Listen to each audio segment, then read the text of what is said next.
um, so you're Catholic and you're gay. How does that work growing up? It was tough. It was tough because of the guilt of the natural guilt of just being in existence was hard enough. But then added on the gay made it even more guilty. Yeah. Is that like something you think about?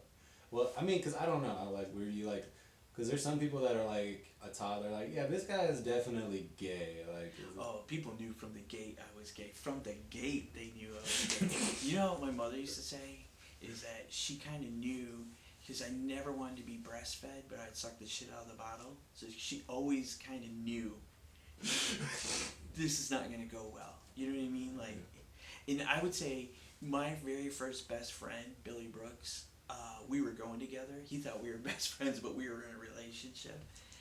But we did break up because like we built a fort, and he thought it was a fort, but it was our dream house. But yeah, I was gay from the gate. I knew it. I just knew it.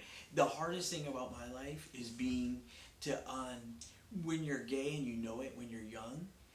The world does not like fabulous people, and so you have to hide it. And so the trick of my life is going back and letting go of the walls and the things to hide that, so I can just be who I am.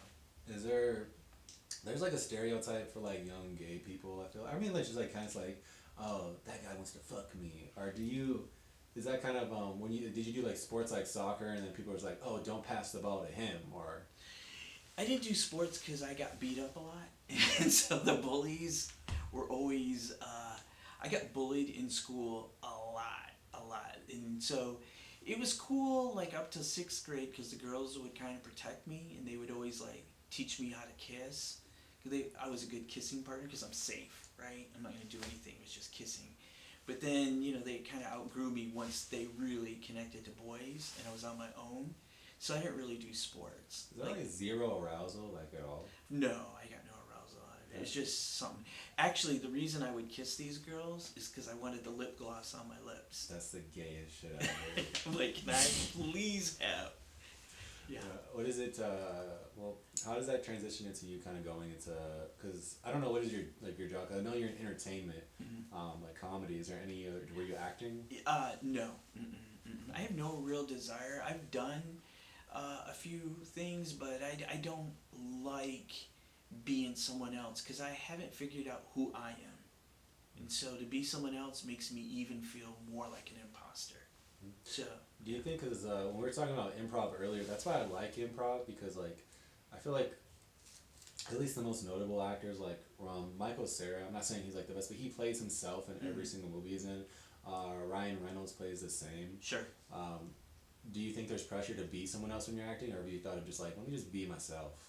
I think I would think to when I see movies, I like it when they morph into that character and you see the character good and bad and you see them in a complete picture and you see them and you don't judge them even if they are doing bad negative things. It's who they are.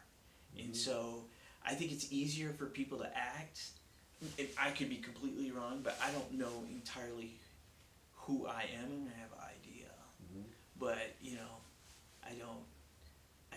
I just don't feel relaxed enough.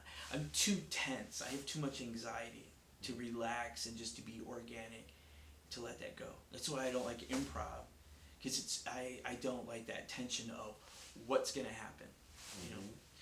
Yeah. I think it's like the trusting the partner, but I can kind of see that. I feel like I never like, cause my girl's watching a show called The Originals, and I don't like that show. It's because I feel like the actors take themselves too seriously. Yeah, I can't see if people take themselves too serious. It's just like, me lord and mate, and I'm like, dude, crack a joke, like, shut the fuck up. Yeah. Although I did grow up, and it could be this too. I grew up on novellas. I don't know if you know about those.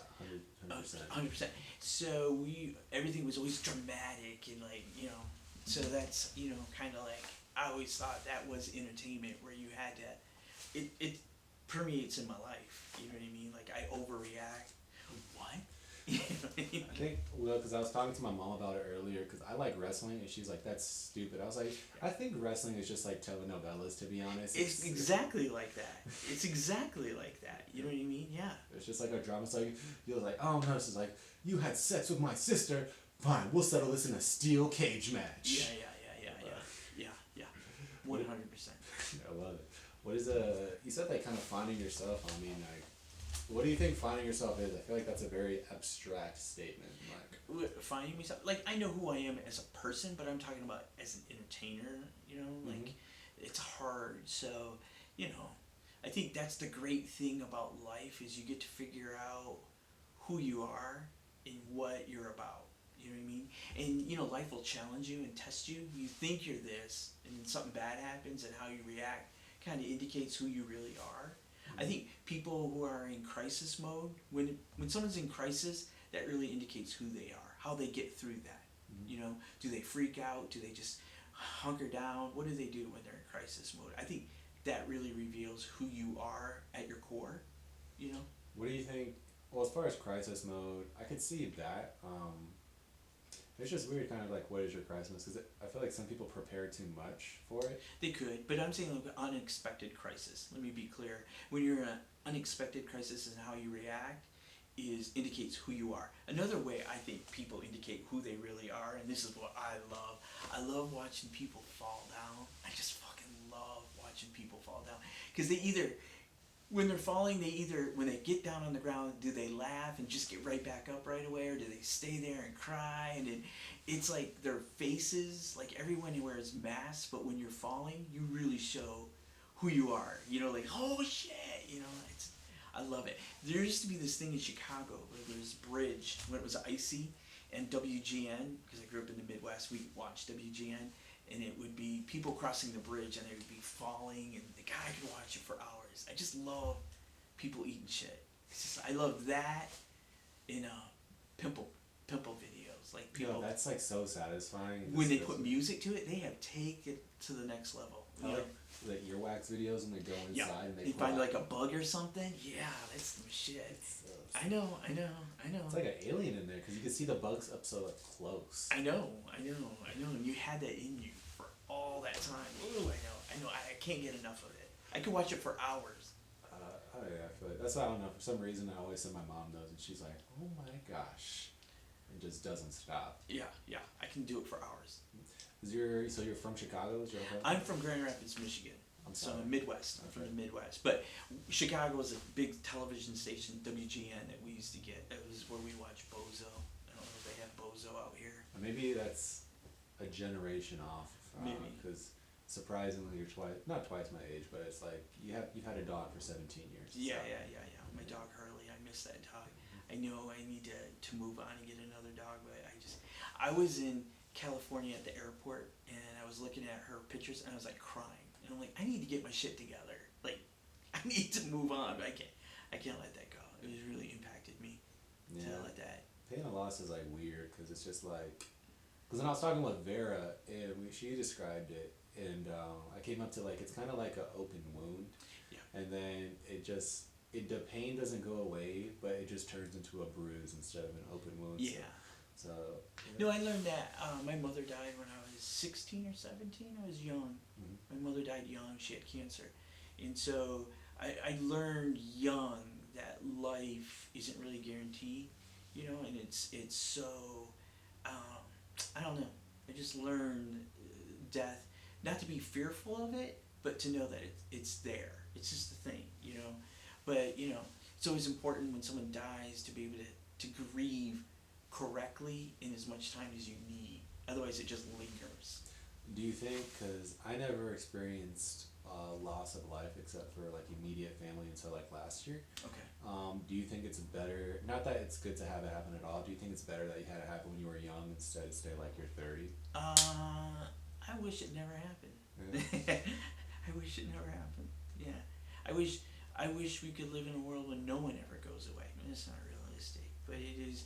Since my mother has passed away, I've lost a lot of people, and like maybe 5 years ago, I had this friend. Her name was Sandy Turner. She was way older than me. She worked in the same office, and Jewish lady, over the top, crazy, just full of life, and I loved her. I just loved her. Like, she was the only person that could really make me laugh and like when I really laugh, I laugh like a girl, and like I don't care. You know what I mean? And so when she died, that really, next to my mom, that really took me down. It really hurt my heart because I just loved her so much. I talk to her every day. I still talk to Sandy Turner. Like when I see friends that we used to work with, I'm like, Sandy, you ain't gonna believe what this bitch is doing down here right now. She's a whore. And I know Sandy would love that. So that is one of the cool things that I look forward in life is because I do believe in a hereafter, and I do believe that I'll see her again. And that gives me hope. That and sometimes I lose hope and I get depressed. Then I think Girl Scout cookies are right around the corner in January, so it keeps it alive. But And just to preface, not that I was saying, are you happy your mother died? It's just like, is experiencing that pain of loss, do you think it's beneficial to have that early instead of reacting like, just so clear, just so, okay. Yeah, that was cruel. No, I knew where you were going. No, I think it was beneficial because it really set me up for adulthood. You know what I mean? And what's crazy to me is when I see people that are mean to their moms or their dads, I'm like, what are you doing? Like, they're not here forever. You know what I mean? Like, you shouldn't do that. But, of course, I would never tell anyone to do. But I do think it helped me. That skill and that loss did help me get through things. Yeah, I guess if I had my druthers and I had to do it then or to do it now, I would rather have done it then, when I was younger, Is your father still around? My father died a few years after her. Okay. Yeah, so that was a tough time for them, for me, mostly for them because they're not here. This shit, like, I'm doing bad, but not as bad as them. I'm still alive, Well, that's But my mom told me when she was dying, she pulled me in because I was the oldest, and it's weird because I'm the oldest to her. But when you're Mexican, I was always raised around my other uncles and aunts and cousins, and I was the youngest because they were all older than me. But I was the oldest to my mother. But my mother pulled me in, and when she told me she was dying, and she said the one thing I want when I see you again is to know that you stayed the same. And so that is my challenge of where I try to be in life. I try to be kind. So, because my mother was kind. My mother was funny. When my mom died, she had at least 1,200 people at her funeral. It was amazing. She had a lot of people were coming up to us and telling these stories about, my mom did a lot of charity work, and I do a lot of charity work too, but we're Catholic and you don't talk about that. It's gauche. You don't talk about it. If you see a Catholic post about it on Facebook, you're like, you're not doing it right. I do sometimes. Sometimes I see these Christians go out and they give homeless people, and they like really are making videos to show how good they are, and at the expense of others who are in trouble. And I just think, God, it's a sin. But my mother, when she died, we had a lot of people that would come up and say, your mother, when I was in college, she would always make me a plate of food and bring it over. She let me do laundry at your house. Like, always, all these people we met that we had no idea who they were, told me. And I always thought that was really cool. Like, I remember being in pain that day, but I thought, wow, that's how when I die, I want it to be where people are like, he helped people, you give back what you take. I just feel like, I don't know, for some reason, just because this is like the first time we ever talked, like in real life. Yeah. I don't know, so it's just like, wow. Just like in your tombstone, it's just like, stayed fabulous. Yeah. The whole time. The whole time. Well, I did try to stay fabulous, and I was fabulous up until 6. And then from like 6 to 17, they were the lost years, where I was like trying to be something I want, dated girls, I ran cross country, and I was not good at it. I would, because, I like snacks, and I always had snacks, and that wasn't cool to have snacks when you're running, but whatever. Cross country is a different demographic of sport. Yeah. Because it's like, I did that, but it was just like, I'm a runner, but then these are Caucasian runners that this is fun to them. Yeah. I'm like, no. Yeah. I mean, this running, I thought, we came to America running. I can do this, you know what I mean? But it was, yeah. So, yeah. Did I answer your question? No, it's not base. It's just kind of like a continuing conversation. Yeah. You're doing great. Just letting you know. Thank you. Okay, that's all I need. That's what I need in life, is someone just to be along. You're doing all right. Just keep it moving. Love it. And so, how long have you been together with your boyfriend or husband? 18 years. Gotcha. 18 years. We do have to get married. I just keep putting it off. I need to do that. I just, like, honey, they offered me 15 minutes at last. I gotta go. I gotta go. Like, if I'm gonna marry anybody, it's gonna be that guy. He gets me. He 100% gets me, good and bad, and he still likes me. And I do everything I can to push him away, and he's like, not going anywhere. And I needed that, because you know what's weird is my mom and dad, they met when they were in college, and my mom got pregnant. So I was shuttled around to a lot of houses.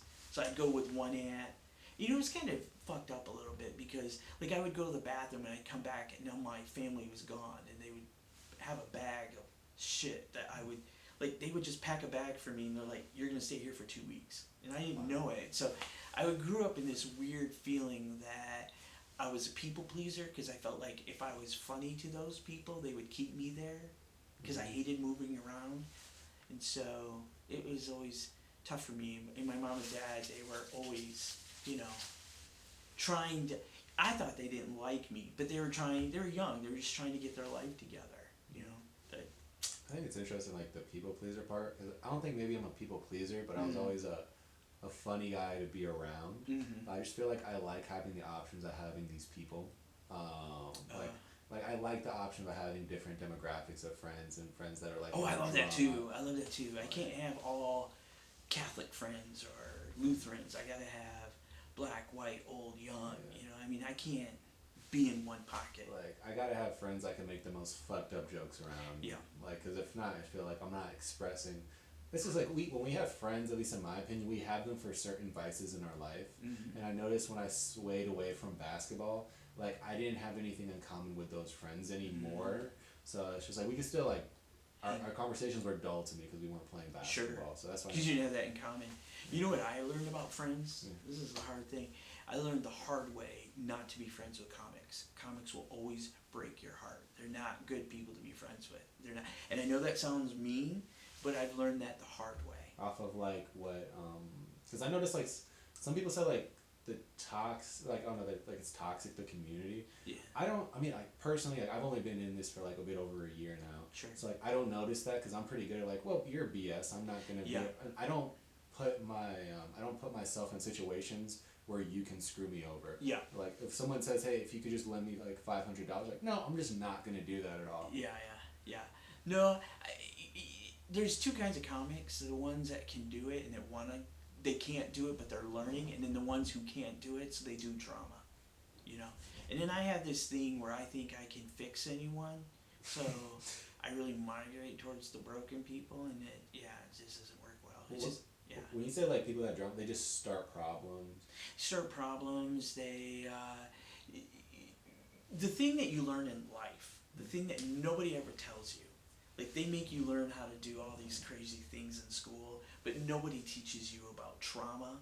And so when people don't deal with their trauma correctly, they take it out on other people. And it takes it took me a long time in life to figure out that not to take that personal. That people are, when they're experiencing trauma, they're expressing it that way, and they're just really hurtful. It's happening right now. You see people, like, they call them Karens. Those are just people that had trauma and they're just entitled. Added on top of trauma, entitlement, it's a disaster. It's something that I learned late in life. I don't know. Did you see yourself being drama? Because I know, like, in Hispanic families, they don't like talk and shit. I never really, if I'm going to be real, I am drama. Yeah, I am. But I know that about myself, and I contain it. Now, I've learned that the hard way, you know. I've learned to contain that and to not, you know, think about what I'm saying before I say it, you know. Usually, I used to have this thing where, like, if you were messing with me, I would look at it as win-lose. And so I would have to tell you off so bad that you never fuck with me again. But I didn't like how I felt afterwards. What are situations of people messing with you, or comics that have broke your trust? Of course, like, no names, but because I'm curious, because it's just like, what are these situations? That, you know, it's funny because I said, is there anything I don't want to talk about? It has been, everyone moves at a different, whatever you put into comedy is what you're going to get out. If you put in 10 hours, you're going to get 10 minutes. Like, you have to put in X amount of time to get the minimum return. Yeah. I am the kind of person that I really want to do this. I really want to figure. I have no idea what I'm doing. It's frustrating to me that I just don't know what. In comedy, to do really well, you have to have a business aspect and a creative side.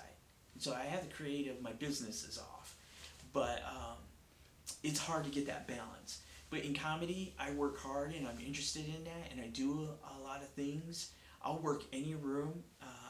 Tom Sims, he owns Stir Crazy, calls me the king of the shit shows because I won't turn a show down. I'll do any room. I'll do any room. I do a monthly room in a bowling alley. A lot of people look down on that. I don't, because I'll do any kind of room. I love comedy. But there are some people who don't want to put in that work ethic, and then they want to make fun of you because you're moving more ahead than you are. It's the Mexican crab thing. Have you ever heard that? Mm-hmm. You know, they want to pull you into the bucket. Mm-hmm. So. Because I noticed that with people that have been taking it, at least the business side, it's just like, why is this guy being able to get like feature spots? He's only been doing it for like over a year, 2 years. He's like, well, he can bring he can bring 15 people to a room. Yeah, mm-hmm. Yeah, and that's a disservice. Mm-hmm. I'll say that. That is something that's new. So when I first started doing comedy, there was the comedy policed itself, and we had people that were in it longer than I was, and so they would always, like Christopher Royer is my friend, and he remember once he was saying that he was going to get business cards, and they were like, why do you have business cards? You need jokes. Like, they would control it.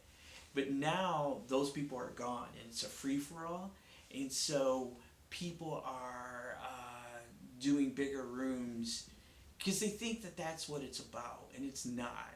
It's not about getting to the bigger room. It's about having a set. Can you feature? Can you open? Are you strong? Can you do that? That's what I think. Work on your craft and worry about the room later. Mm-hmm. You know, it'll come to you. Don't be in a hurry to show people what you can do on room sizes. It doesn't matter, you know. Mm-hmm. I don't care where I'm going to be in the lineup. I don't care. I don't care where I'm going to perform at. I just like doing it. It's just a joy for me. Yeah, I think that's what, because you said you like doing hard things. Was it you? You said you like doing hard things? I mean, I'm gay. I'm gay, so okay. I do like hard things. No.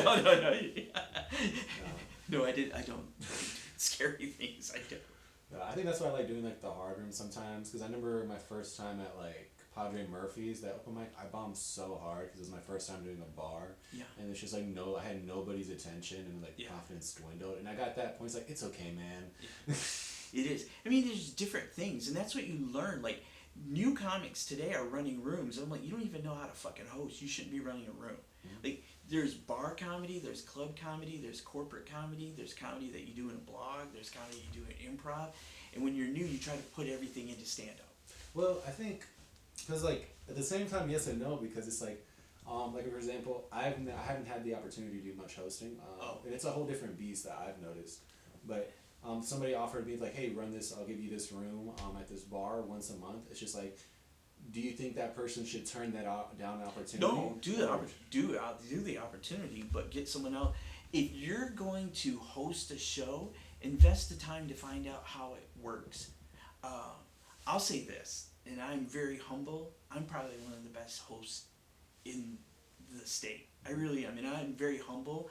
And the only reason I say that, the only reason I'm confident, because I have no confidence still. I struggle with it. I do. I really do. It's really hard. But I am blessed because I started out at the Comedy Spot, and I was the permanent host from Wednesday to Sunday. And so sometimes we do 8-9 shows a week. And so I learned how to be a host. All the headliners would come in, and they would teach me how to host. I think if you're going to run a room, take the opportunity, take every opportunity, but figure shit out. Because magic, when you're on a show and you're connecting with the audience and it's magical, I've done a lot of shows and I've only had that magic like 5 times. And it's because there's a host that knows what he's doing. It's not about you, it's not about your ego, it's about the show and setting the next person up. And a lot of new hosts don't get that. It's all about them, and they don't understand energy. And that's one of the things that I've been blessed to figure out is frequency. And they haven't figured out their frequency yet. Mm-hmm. So it throws everyone off. When you say like frequency, because I don't know, because at the same time it sounds like when you said you wouldn't do improv because you're like, why would I set someone else for a joke? Why would I do it? I did improv and I hated it because you have to set somebody else up to be funny, and I'm selfish. I want to be funny. Because it sounds like, for me, that's just like common sense. Like, I like this because I can put the spotlight on someone else.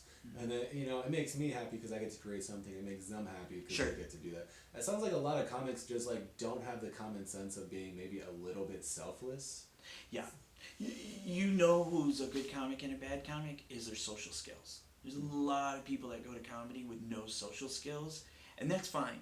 If you don't have social skills, I get that. But at least be smart enough to figure it out. Like, what's going on? You know what I hate is when a comic comes into a room and starts walking people because they don't know how to read energy. They're not picking up, and people start walking out, and then they leave. And then that comic who did all that damage left. They leave. They always leave. And so I say stay in the room, marinate in what you did wrong, not so you can feel like shit, but so you can learn how not to do it again. Can you break down, what do you mean walking people?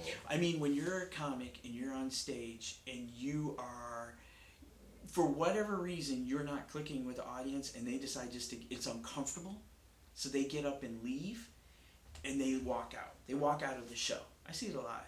They walk out of the show. That impacts the rest of the show. And so if you did that, if you got people to leave a show and you didn't bring anyone, and then you leave too, fuck you. You're a piece of shit. That's super fucked up. That is fucked up. You should sit in a room and figure out what you're doing, because the next person that goes on stage has to fix what you just did. You should stay and see what they did.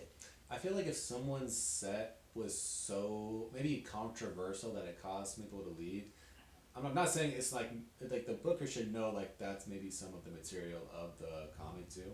Yeah, but what's happening is you have new people in comedy that haven't been doing comedy for a long time, running rooms and hosting. Mm-hmm. And so, you know, I don't think that's cool. I think you should learn what you're doing before you do it, because we're a part of the Phoenix comedy scene is strong. It's kind of losing its luster a little bit right now, but I think that's because of COVID. But it's strong. You know what I mean? I mean, from this town, we have amazing comics that live in this town. Eric O'Shea, he works colleges all over the country. You know, I think of these names, Jay Penn, I think of these names that they don't go to open mic, so no one considers them a comic. But they're people that are actually making a living doing comedy.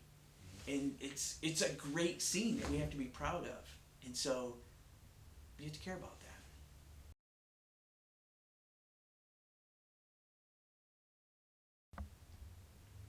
Yeah, I think I noticed that also when I first started. There's like a whole nother scene of comics that I've never seen before because they only do the feature spots and they tour so much. Yeah, there's a lot of people like that here. A lot, you know. Mm-hmm. And they come from Phoenix. And I know when I perform in another town, I know I'm representing my town. I take that serious. I want to be the best. You know what I mean? It's like, it's hard because comedy is the hardest thing is you have to put your ego away. And it's about just having fun.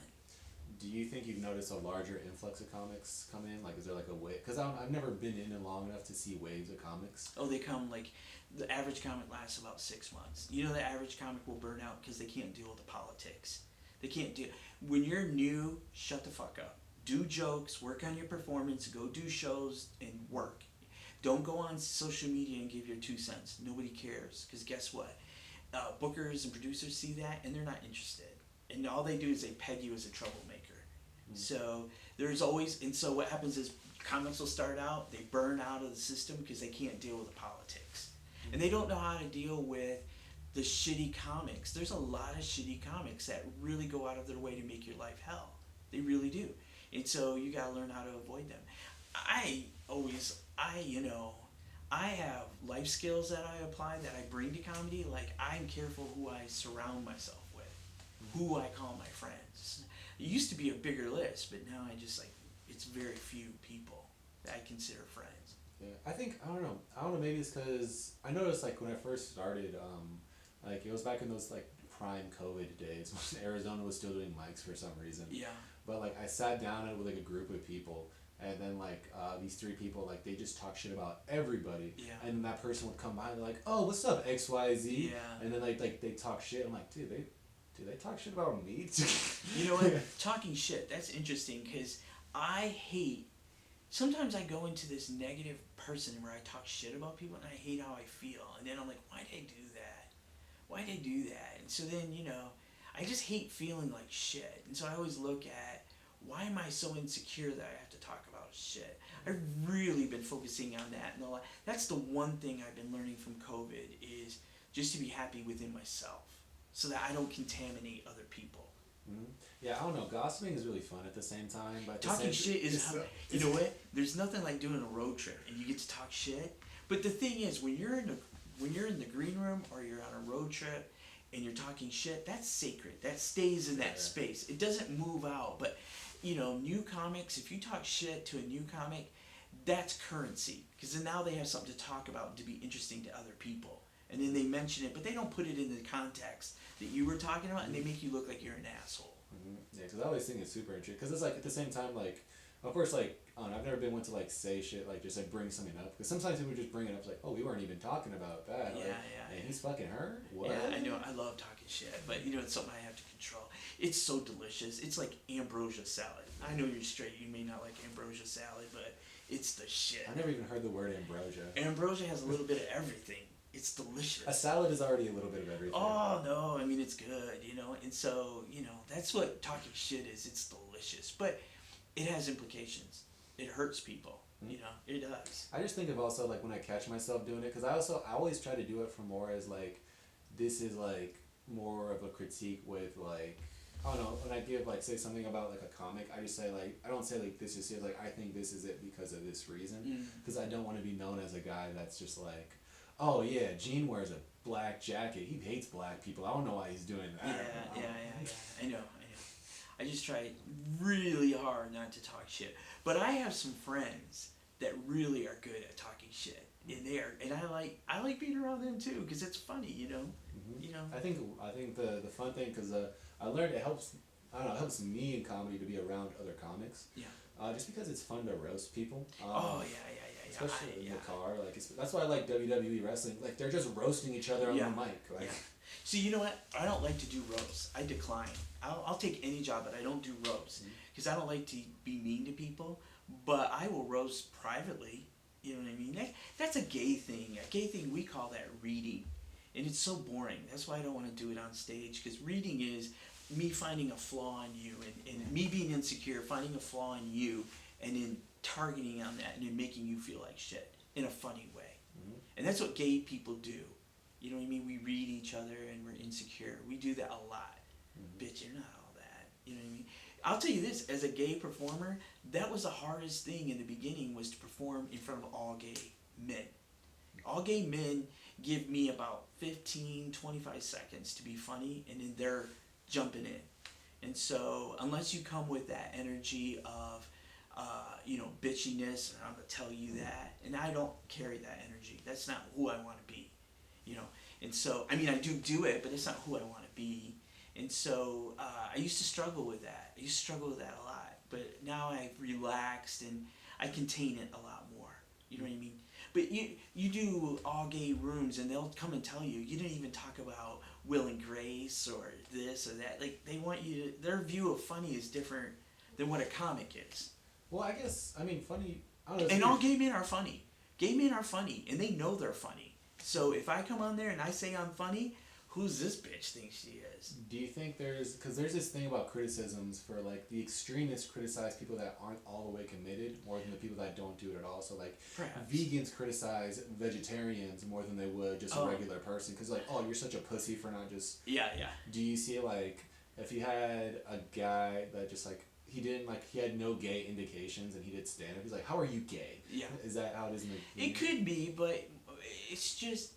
Really, at the end of the day, I have to say, why am I so freaked out about gay men audiences? Lesbians, fine. You know what I mean? Transgender, fine. But gay men, they terrified me. And then it was my own insecurities. So I had to contain that. And that's what I call knowing my frequency. People will try to dial into your frequency and try to connect with you. But if you don't know who you are or what frequency you're doing, how can they tune into you?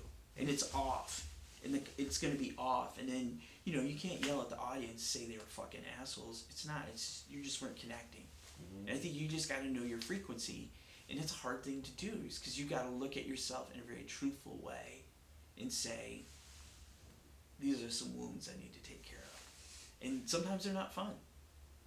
Where do you think? Because something you said multiple times today is like you're not confident. I'm not confident at all. Speak it into existence, my man. I know. What do you? Because the only reason I don't feel confident is due to maybe lack of preparation, or maybe just not enough time put into the game. Because my thing that I think I was adequate at was basketball, and I was confident that because I was like, I feel like I can play anyone one-on-one and not just get pulverized. So what about this? Because you've been doing this for 9 years. What makes you feel like I'm inadequate? I don't. It doesn't have anything to do with comedy. It has everything to do with myself. Yeah. It has to do with me just not feeling like I'm enough. So whenever I go on, the first time I did comedy, it was painful because I just felt you don't know what you're doing. What are you doing? Nobody likes you. Nobody wants you here. It was all me. It was all me, and I think it has to go back because I really kind of look at that. What is it that makes me not confident? Because people are surprised when you get real close to me and you realize he doesn't have no fucking confidence, and it's shocking, And I think it has to do with me. I think it has to do with being moved around house to house, and then when my family found out I was gay, they threw me out, and I was in the streets, and so I had this thing where I just don't feel confident that I belong as a person in this room. Do I belong here? And that's the hardest thing for me that I had to dial in and figure that out. And I've got a better handle on it, but still. But I will say this, once I get on stage, I'm fine. It's just getting there. And that's why I negotiate. I'll negotiate, and I'm like, oh, I gotta do a show. I don't think I can do it. I don't, even doing this, I freaked out. I'm like, yeah, I'm gonna do it. And then I'm like, what am I good at? The show's about being good at something. What am I good at? And I'm like going through it, and I just felt a lot of anxiety. And then, I just calm down, and I think about what am I good at, and just push through. And I think that confidence thing for me is, here's what I know. I know people when they come to a comedy show, like at a club, they got a babysitter, they get in the car, they get dressed, and I want to make sure that they have a good show. I want to make sure that they are entertained. Like it really means something to me. And I don't know if I have, and I'm like, do I have the confidence? Can I do that? Can I deliver on that? Or I'm just going to be up there fucking around wasting everybody's time. So I prepare all the time. I'm a super preparer, but I'm always freaked out. How does your confidence? Because I don't know. I've noticed that doing the open mics, it's a very humbling process because. And that's the design of it, and that's what it's for.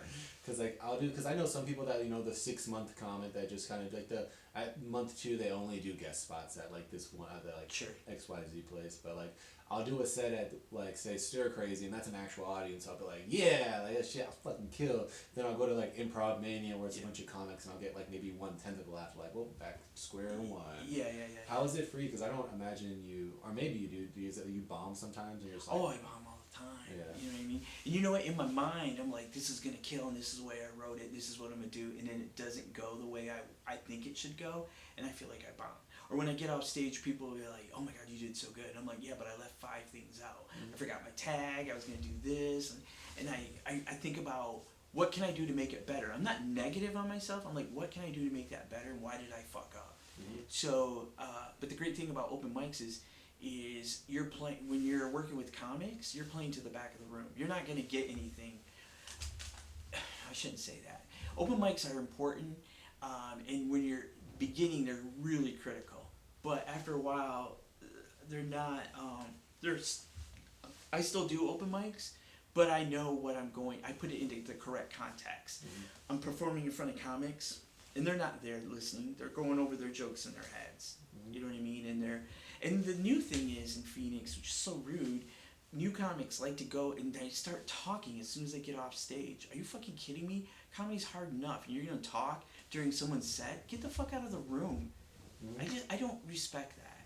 I had, probably wrap this up in a second, but I had one situation. It was I drove 45 minutes to Mesa to go to this open mic. Never been there. there was 3 people in the room, the person on stage and the host. And when the person on stage walked off, he walked off the stage with the host. It was just me in the room by myself, and I'm like, you know what? You don't have to stay, but like, come on, there's. I know, stay. Give me a little. I stay for you. Like, there's only 2 people on the list, me and you. So. Yeah. Stay for the room. Yeah. So, but I definitely let this run over, just because kind of for selfishness. I just like asking questions about like comedy. Sure. And stuff. And I want to be clear. I don't know a lot about comedy. I'm not acting like I'm an expert. I'm just telling you how I feel and what I think. You know, I don't want to in any way act like I'm, you know. I consider us the same. We're working the same rooms. I don't want to act like I'm trying to be anything I'm not. I just don't understand people who aren't respectful. Yeah, people run the light for 5 minutes. And they're still booked. When I first started, if you ran the light, you wouldn't be booked. You wouldn't be booked. And you know, like, what I don't understand is when people do crowd work and they punch down, what do you do for a living? And then they make fun of them? That sucks. You wouldn't be booked in the past, but now they're getting a pass and they're running rooms, and it's really deteriorating the quality of comedy in Phoenix. We should be proud of it. I mean, have you met Anwar Newton, Michael? Favorite comic out in Phoenix. Yeah, good. You know what I mean? We have some Dina Casera. We have great comics here. Don't fucking ruin their name. Mm-hmm. You know what I mean? Like, just because you don't got your shit together, why are you hosting? Go take a class. Learn how to host. Watch it on video. You can learn anything on video. How to host. Michael Malone is a great host, and he gave me a lot of skills. He puts out information a couple of years ago on how to, maybe like 4 now, how to host. But people don't take the time to read it because they already know it all. You know, and they got the ego. It's about me, and it kills the room. And when you kill the room, you kill magic for other people. And I just don't think that's cool. You know, but if that's what they want to do, that's what they want to do. You know, it's... Yeah, and nothing on this thing is like factual. This is like the main thing of why I asked. I just want to know like your experiences and just go from there. Because nothing is factual when you're kind of in. Well, you know, it's my frequency. I'm just really trying to get into who I am and what my frequency is, so that I can connect with people. Mm-hmm. So that's who I am. I'm just trying to be kind and trying to be the same person that I originally started out as this fabulous, kind person that was kind of beat down. Thank you. Right? That's why every time I say bitch, people always say, Gene, you say bitch a lot. I say bitch a lot because it reminds me who I fucking was. I was born fabulous. And, you know, I'm sorry that makes people feel uncomfortable, but I'm owning that now. And that's, you know, it's made all the difference. You know what I mean? It's really made all the difference for me. And it gives me confidence. What would you say to yourself 10 years ago, or someone that's also working on gaining confidence? I would say, you know what? Don't listen to other people. Listen to yourself. I would journal and write, and then look for common themes. What is causing you anxiety? And then write that down, and then, you know, highlight it. What is giving you anxiety so you can deal with it? And then once you deal with it, you can gain confidence from it. Here's what I know. I have survived being laid off, losing everything. I've survived being homeless. My mother's death. I've been to hell and back 5 times, and I'm very confident I can survive. So that does give me a level personally that I can make it. But, you know, transferring that to the stage is, you know, the hardest thing. You know, it's so hard to do comedy. You know, and I'm going to figure it out one day. And when I do, people are going to be like, that bitch is fabulous. Fade to black.